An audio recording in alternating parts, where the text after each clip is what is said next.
Assalamu alaykum Uyghur TV görünmenleri. Bugün Naq Meydan'da Gollandiyada turuşluq lager şahidimiz Qalbinur Siddiq bilan Cenevadagi yig'in haqida suhbat elib bormoqchi. Assalamu alaykum Qalbinur xonim. Qanday ahvollari? Yaxshi, rahmat. Uyghur TV kanalımızdan ziyoratini qabul qilganlari uchun ko'pdan-ko'p rahmat. Bo'ldi. Aldı bilan o'zlarini qisqacha tunishtirib o'tdilar. Men vatanimiz Sharq Turkiston Urumchi shahridan shu yerda tug'ilib, o'sha yerda o'sib ketildim. Ham boshlang'ich maktabda 28 yil Xitoy tili dars o'tdim. Hozir Gollandiyada yashayotgan lager shahidi Qalbinur Siddiq bo'laman. 9 ayının 12 günü 2020 yılı 9 ayının 12 günü Xitayning 3 vakil qatnashgan yig'inga sizlar qatnashib ekansizlar. Ashuni bir so'zlab bersa bo'pti. Bo'ldi. 2022 yili o'tgan yili 9 ayning 14 kuni Dünya Uyg'ur qurultayini o'rlashtirish bilan qurultayning raisi To'lqin Ayso apandim, Zumratay xonim, men uchimiz shu Birlashgan Davlatlar Tashkilotining yig'in zalida Naq Maydon yig'inida bo'ldik. Buningda Xitoyning 3 vakili qatnashdi. 40 dan ortiq davlatdagi asosliq əbəldorlar, elçiler, yüzden artıq muxbirlar qatnaşqan bir guvalıq beriş yığını oldu. Bu yığında mən Vətən Şərq Türkistandakı şu kampı lagerlar bolatqan şu dəhşətli zulümlarını anlattım. Zumratay tərcümanlıq qıldı. Ondan keyin bizning guvalığımız tügəndi keyin o Xitayning 3 vəkili bizden nurgun suallarını so'radi, o'zlari qisqacha shu ma'lumotlarni bergan bo'ldi. Bizning bergan guvalığımızın hammasi yolg'on, saxtigi chiqadi. Keyindan qurultayning raisimiz To'lqin Ayso apandim ularga qarta savolga javob berdi. Keyindan men ularga andan keyin javoblarimizni berdik. Zumratay tarjimonlik qildi. Andan keyin bu Xitoy vakili o'ltiramay oxiri bizni hattoki butunlay yolg'on sizlarning bu deganlarimiz saxta, sizlar degan terrorist chiqadi shu yerda bu. Biz onun qarta javob bergan bo'ldik. O kundagi shu Naq Maydon shu guvohlik berish savol javob yig'ini nihoyat keskin ham bir ahamiyatli olib berildi deb o'ylayman.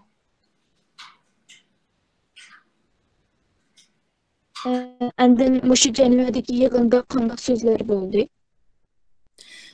Bu qatim mana 2023 yili 13 fevraldan boshlab 16 fevralgacha 3 kun, ya'ni shu Dünya Uyg'ur qurultayining o'rlashtirishida ham Yevropadagi bir qism Uyg'ur tashkilotlarining hamkorlashida Şinjan saqchi hujjatlarining rasm ko'rgazmasi ham ashar namoyish o'rlashtirdi.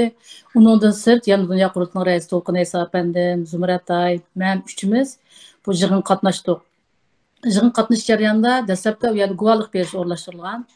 Keyin bu Xitoyniki iqtisodiy, anandagi madaniyat, shu jihatdagi ashlarni so'roqqa tortish 73 qatimliq shularningki iqtisodiy, ijtimoiy va madaniyat haqlariniki so'roqqa tortish bir cho'ng yig'ini bo'lganligi uchun buningda Xitoy amaldorlari o'ziniki dokladini o'tirib qo'ydi boshda. Keynidan buning qarta shu qatnashgan har qaysi davlatlarning shu Birlashgan Tashkilot turishliq elchilari savol so'ragan bo'ldi. Eng dastlabda bularga shunday qattiq savollar tushgan vaqtida shu Xitoy amaldori sakni turib intayin tamtirab jiddiylashib ketdi. Hattoki shu yig'in boshqaruvchiga menga ozroq vaqt bergan bo'lsanglar buningga javob berishga deb shunday iltimoslarni qildi. Bir necha uni tushunganlar, bir nechalar kulishib ketgan bo'ldi bu yerda. Demak, Xitoy o'zi butun yolg'on saxtini yasab kelgan bo'lg'achqa aşağıdaki her bir bergen şu suallarga cevap verişlerin intayin temtiraş, vuduquş, aşağı ehvallarına ait ağır oldu. Bularımız zor puxtayarlıqlı kepti. Xitay özünün 60'dan artıq vekillerini, anadaki bütün yağını yasıgan erkaysi tarmaqlarınki mesulleri, hatta ki Tibetlerinin vekili, anadaki Hong Kong'un vekilleri, dep aşılar bir atalmış şulanayımını başlap kepti. Bu yig'in jarayonida bularniki savollarga javob bergan vaqtida nihoyat vuduqish bor.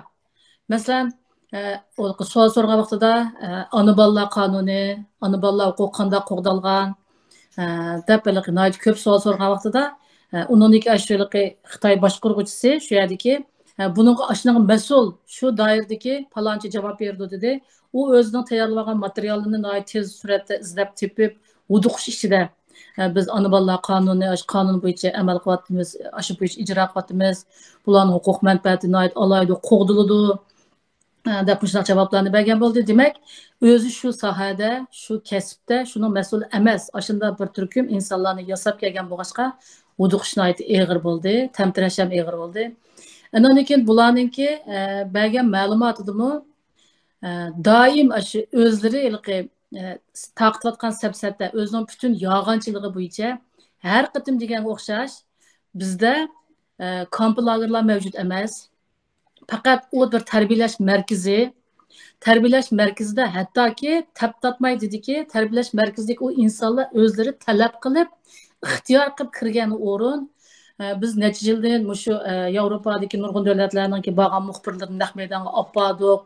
Ashlar o'zi ziyorat qildi, shu tarbiyalash kursi insonlar bilan o'zlari suhbat o'tkazdi. Demak, ular o'zlari xohlab davlat tilini o'rganib kelgan va kasb o'rganib kelganlar. Biz ashlarni har qaysi sohalarda, har qaysi kasblar tarbiyalab, hammasini o'z o'rnida xizmatlarga o'rlashtirdik. Deb shundaq nimalarni javoblarni berdi taptatmasdan. Andan keyin yana ona bolalarniki huquq manfaati degan vaqtidami, ona bolalar huquq manfaatini qo'g'diladi u yerda. Andan keyin ayollarniki tug'ish masalasi, andan keyin majbur tug'maslik operatsiyasi qilish, uzuk soldirish ahvolida shunda eg'ir degan savollarga javob bergan vaqtidami, ayollarniki tug'maslik operatsiyasi qilishlar mavjud emas, uzuk soldirish ixtiyor olib berildi. Ularga xohlagancha qandaq planliq tug'utlarni keng ko'lamda yo'lga qo'yib etildi. Shuning uchun ular o'zi xohlagancha qandaq tug'sa bo'laverdi. Andan keyin shu tarbiyalash markazidagi shu insonlarniki sog'lomligi alayda ahamiyat berildi. Agar ular og'rib qilishlar bo'lsa, doktorxonaga olib davolandi. Ular haqsiz yotoqlarda yetib, haqsiz tomoqlarni yeyish orqali o'sha davlat tili tarbiyalandi, ham kurslarda tarbiyalanib, andan keyin o'zlari doirasi bo'yicha xizmatlarga o'rlashtirdi.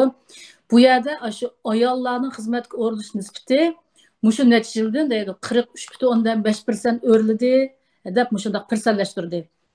Andan keyin bu shu aşaqda, shu vatandikini deydi, vatanda bexatarlik noiti yaxshi tutilgan bo'lg'achqa, u yerda 3 milliondan ortiq advokatimiz bor deydi. Mush advokatlar noiti muntazam qarorlik tarbiyalangan advokatlar bo'lg'achqa, bular qonunni ijro qilishda noiti kuchli rol o'ynadi. Bularning ichidagi pirsallashtirdi hattoki bir necha advokatlarning ismlarini atadi u yerda. Ashlar xizmatni noiti yaxshi o'rinlagan uchun ilg'or advokat bo'lib mukofotlandi.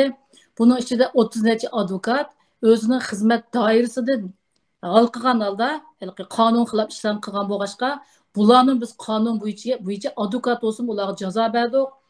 13 advokatni dedi biz tutib turib, ularningki eg'ir nimalari, xatoliklar bo'lganligi uchun tutib so'roq qilindi. Ularning 9 advokati o'zining xatoligini ustiga olgancha qo'yib etildi. Qolganlari hozircha so'roqda deb hattoki mushundaq inchki nuqtalarga qadar ashlar o'zi pirsallashtirib mushundaq javoblarni bergan bo'ldi. Andan keyin yana bir eng eg'ir bir masala, biz har qatimda shu mayl vatandan chiqayotgan videolar bo'lsin, mayl bizning guvohlarimiz bo'lsin, biz ko'ryapmiz. Buni butun dunyo, butun xalqaro ko'rib bildi, his qiladi, uni uqdi hattoki. Mushulqi erkin nikohlanish. Ashnimi taptatmasdan yana bizning u yerda erkin nikohlanish bor, majburi yo'q deb hozir o'zi majburiy Xitoylarga, Xitoy erlariga assimilyatsiya qilyotdi. Uyg'ur qizlarini majburiy berib, hattoki shart qo'yib ashlarga. Ya'ni agar shu Xitoy bilan masalan shu bilan to'y qilsangizning tuqqanlaringning hayoti xavf ichida bo'lmaydi, ular bexatar yashaydi. Yoki kamplarga tuqqanlaring ota-onangni qo'yib beramiz degandek ashunday shartlar bilan majburiy to'y qilayotgan shuni butun dunyo xalqaro bilyapsizmi? Ya'ni ashuningmi bizda erkin nikohlanish bor, bizda majburlash yo'q dedi. Andan keyin bizda diniy e'tiqod erkinligi bu qonun kirgizilgan. Shuning uchun biz buni qonun bo'yicha ashlarning diniy e'tiqod erkinligini qo'llayapmiz. Shu yerga osonlik millatlarning bizning u yerda ashlarniki xotirjam namoz o'qishlari, ro'za Ramazonlarda Ramazon tutishlari uchun munoyati yaxshi sharoitlarni yaratib berdik. masjidlarga o'zi bemalol kirib xotirjam namozini o'qib chiqa oladi deb shu islom dinini biz qo'llaymiz u yerda degandek mushundoq butun keng doiradagi mushundoq savollarga shundoq javoblarni berdi u yerda andan keyin yana aşağıdaki insanlarınki mesela pensiya maaşı, pensiyadan keyinki yaşanğılarning kütünüşü, sug'urta, anandaki ularninki uy setivilishi, bankadan qarz olish degandek shundoq savollar bo'ldi. Bu shundoq savollarga yana o'zining doirasidagi ashunga mas'ul vakillar javob berdi deb turib javob berdi. Ba'zilar tamtirab qo'li tayyorlab olgan shu materiallarni o'qiy olmay, javob bera olmay, yendikilarga mening xizmatdashim bunun cevap versin, bu muşun dairesi hizmeti de muşundaq bir-birisiga ötünüşüp, bir-birisiga yol veriş arqali aşna cevaplarını bergen oldu. Andan keyin muşu Şizan, Tibet meselesini sualını sordu, Hong Kong meselesini sordu, sorgandımı Tibet meselesini yana şu Şizan'da u yerda diniy erkinlikni aitdi, keng ko'lamda ichib etilgan, ularning manchilik butxonlari mundaq yerlar bor, cherkovlar bor, hattoki ularni erkin o'zining qanday faoliyat qila oladi u yerning xizmat o'rilish nisbati intayin o'rladi iqtisod jihatdagi taraqqiyot zo'r bo'ldi Hong Kong masalasida ashadagi davlatning bexatarligi bexatarligiga ziyon qilgan ta'sir qilayotgan shunaqa insonlarni tutib turdik jazolayapmiz ammo umum ahvol intayin yaxshi deb unimi Hong Kongning o'zininki vakili shu vakil o'zi istatistik qilib deb shundoq darajagacha istatistiklarni qilib hattoki shundoq javoblarni bergan bo'ldi biz u yerda o'tirib endi chunki men bir o'zim o'z ko'zimni ko'rib chiqqan bir jazo lager shay bo'lib sifatim bilan men faqat o'tiramay qoldim bu yerda savollarni so'rg'im keldi o'sha yerda guvohlarni bergim keldi ammo tunugunki shu yerda shu 10da boshlangan soat 1dan 15da oxirlashdi chunki u savollarga javob berish ularni so'roqqa tortish bo'lgan bo'lg'achqa bizningki ular u yerda guvohlik berishimiz yo'q ekan dastlab o'rlashtirib dastlabki xabarlarimizdami o'shadek atalmish qo'rchoq amaldor Erkin Tunyoz 100dan ortiq shu Beyjingdagi hatto shu atalmish Urumchidagi manqurtlarni ya'ni o'shadagi lager o'shadagi tarbiyalash markazlaridan tarbiyalanib chiqqan kasb egallagan muşlaq Uyg'urlarni va Tibetlarni akildi degan xabar bo'lgandi.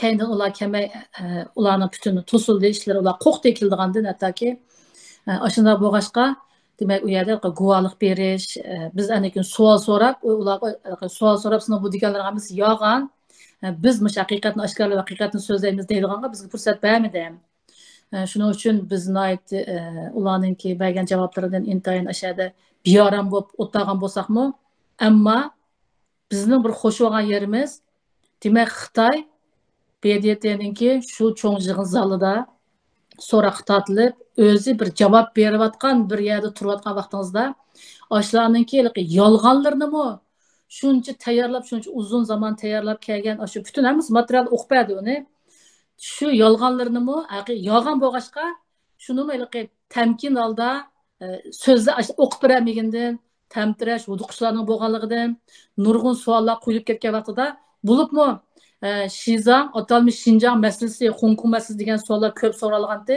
javob berolmay bizga ozroq vaqt beringlar biz biroz o'ylanib olaylik biz bir yerga kelib olaylik andan keyin javob beray deb hatto bir necha o'sha turishliq vakillar o'sha elchilar kulib ketdi o'sha qiliqlarga qarab ammo siz buni ko'rsangiz bu maydonni ko'rsangiz o'zingiz bir xil xush bo'ldi ekansiz shaxsan men shundoq xush bo'ldim uningdan demak Xitoyning so'roq tortiladigan kuni keldi kapti mana deb chunki u naq maydonni ko'rgan vaqtingizda o'sha bir hissiyot bo'ldi ekan bizda shundoq bir hissiyotlarda bo'ldim shaxsan men shu ishlar